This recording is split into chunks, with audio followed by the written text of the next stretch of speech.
Well, thank you guys for doing this. Congrats on the film. I had seen it back at Tribeca, and I'm always interested when I see that Jim's doing something because I know it's going to be just like weird in the right way. Like you hear the log line, you're like, okay, I've seen that movie, and then you go, oh wait, he's Megan. It's going to be fucking weird, and you That's hear how we the like log it. line, and Yeah. just like I'm going to do it the complete opposite way anyone would do it, and it seems to work. Thank Yeah. you.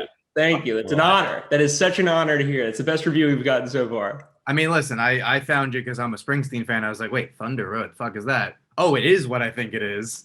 Oh, they made a feature out of it. Oh, all right. You made a werewolf movie? All right, let's go. Yeah. Kind of a werewolf movie, Yeah. not a werewolf movie. Yeah. Yeah, like just enough of a werewolf movie. And then Yeah. like now kind of an erotic thriller, but also really not really. Yeah. Yeah. It's an erotic horror. It's like 50 Shades of Grey as a comedy. Yeah. But like just and it's just funny that like you like to cast yourself as like the douchebag.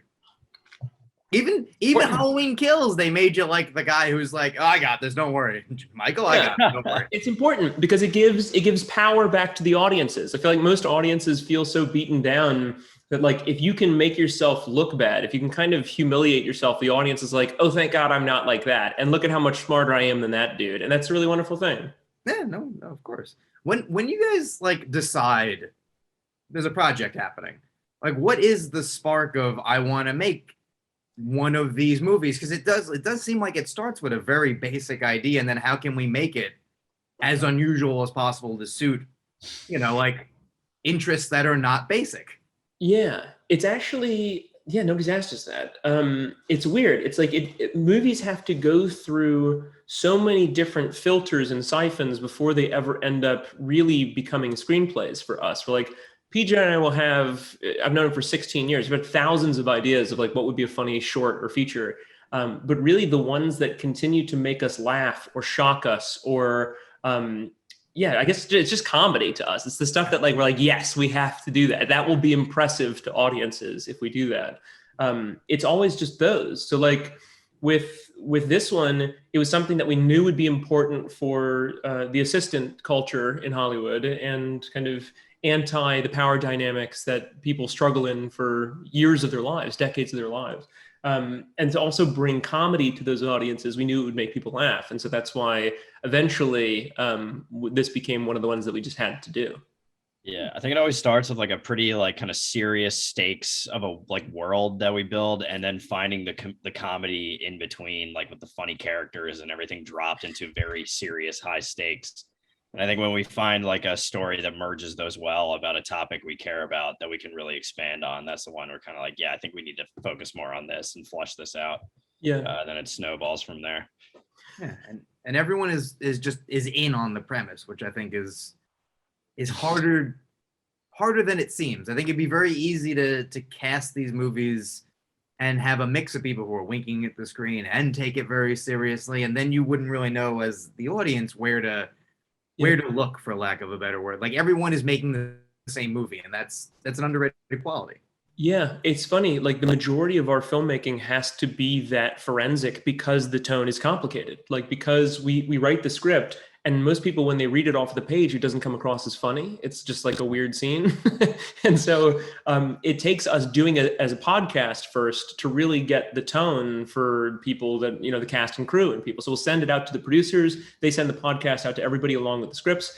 And so it's really kind of fulfilling to just have the entire crew speak the same language of the movie, and they can elevate the film from where we've left it off in script or podcast form. But you're right, it is rare, and we like making those kinds of movies. Yeah, it's clear. You can tell that like there's this like joy of kind of, I can't believe we're getting to do this, even though obviously like, spend enough money, people will tell you can't do it. So there's a budget level in which they go, well, okay, go have fun. But you can still end up getting, like a Robert Forster or these people who lend a gravitas to the movie. And I think this one is also the angriest film, I think, of the three, because like Thunder Road has that like I don't know how to deal with grief idea that we all kind of get, and then Snow Hollow is more just like, how would an idiot react to a werewolf? Like, which frankly is us. Like that's how we would be. Yeah. This one does have the anger, like you said, like the assistant culture, and just like this guy is awful, but doesn't mean necessarily you like how much do you want him to suffer before you're like, well, now I'm Jigsaw. Like now it's a bit much. Yeah.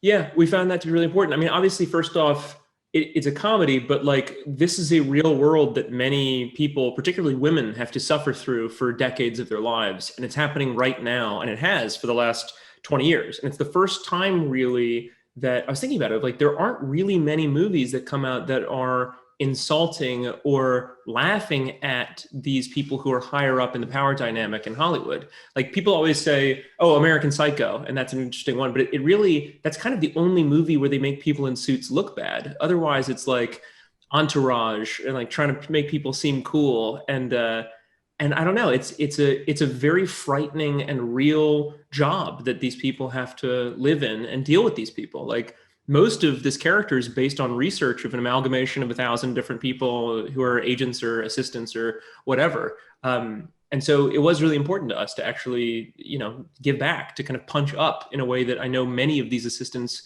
would feel uncomfortable speaking out loud about otherwise. Yeah, Yeah, totally. I kind of had to go for it to do it justice. I mean, I don't know. We always talked about, do we pull back at all? Honestly, I don't think we even really go that far in the grand scheme of things. I think it could have been a lot worse. It is a So, lot worse. It is a yeah. lot worse than we depict in the film, and that's frightening to think about. But yeah, fuck them. It's a joke. Because like the real life is take away the consequence, and it's the same plot. Just like, Yeah. oh, here's a guy who's awful to everyone, and he has weird sex with people. Yeah, that's just Yeah. Tuesday. Right. That's seen as like a normal existence. It is, but it is. It's interesting that it. I was thinking like, yeah, American Psycho, but also that's such a specific thing. I guess Swimming with Sharks might be the only other one. Like it's very rare. Like it is. You'd think more people would go after that because who's gonna defend like that guy? Like it's such a like everyone can associate. Because if you're a rich guy, you don't want to be seen as that guy. And if you're poor, fuck them for sure. Like it seems like it's such like vital territory to be like, well, here's a guy we can really play with.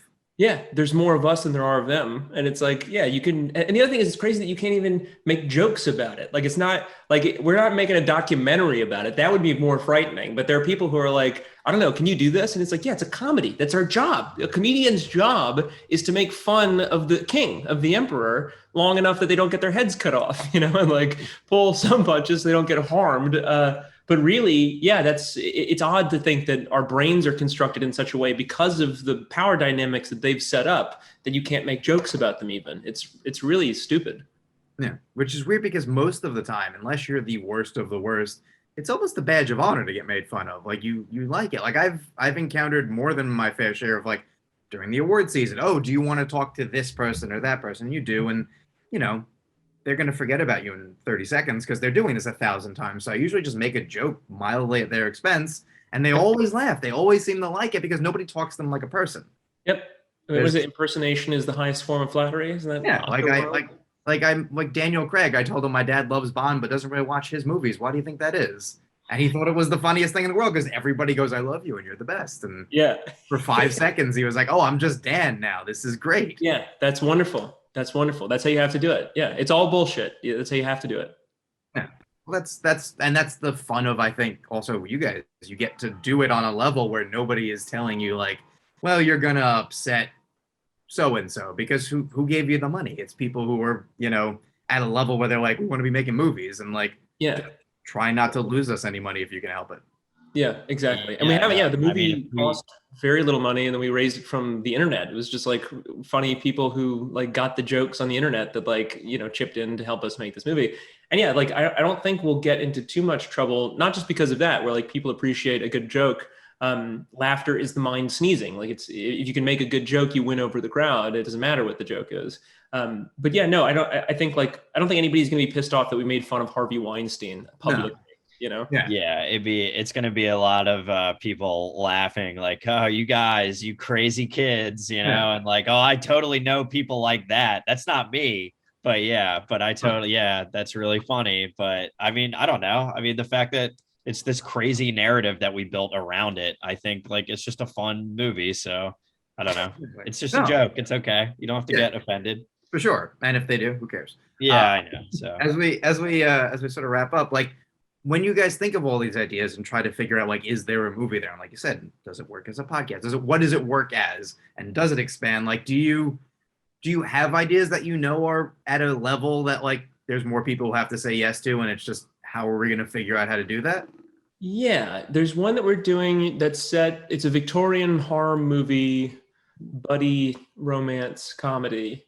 That, because it's a period piece, would require a bit more financing. There are ways that we could do it inexpensively, to do it like the Bong Joon-ho way of not really building a Victorian mansion, but instead doing half of it in CG and the other half, as practical, which I think we'll probably end up doing anyway. But it would cost a pretty penny to do. But it's very funny and very poignant, equally to all of our other films, and is very beautiful, and I think it could be really perfect. So I don't know. I mean, now we're kind of having to go to bat for these ideas and to write the thing so that it's perfect for certain individuals, certain outlets or platforms. And yeah, it's a funny game, but it's great. I mean, like, we'd be able to play at Madison Square Gardens or something if they gave us the money to do it.